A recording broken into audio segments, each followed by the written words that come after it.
ये उन्होंने इतना ऊपर क्यों रखा हुआ है?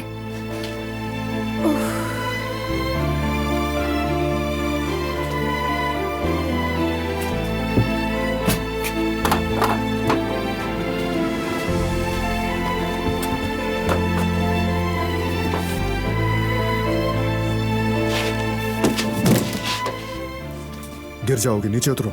शायद इस बक्से में कुछ हो जिससे ये आसानी से खुल जाए। जिद मत करो, चोट लग जाएगी तुम्हें। मुझे कुछ नहीं होगा।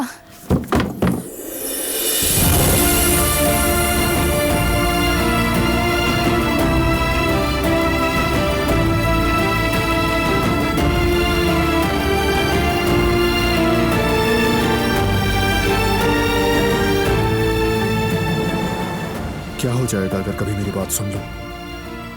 मैंने कहा था ना तुम गिर जाओगी। गलती तुम्हारी है। अगर तुम मुझे पकड़ लेते तो हम दोनों नहीं गिरते। अच्छा, तो इसमें भी मेरी गलती है क्या? वाकई में? हाँ, सारी गलती तुम्हारी है।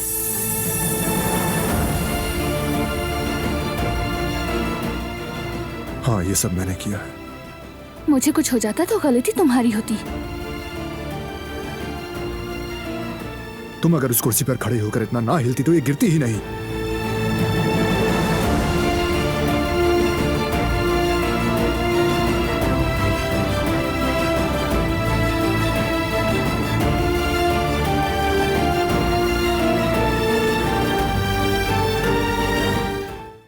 वो कहानियां अधूरी जो न हो सकेगी पूरी, उन्हें मैं भी क्यों सुनाऊं, उन्हें तुम भी क्यों सुनाओ।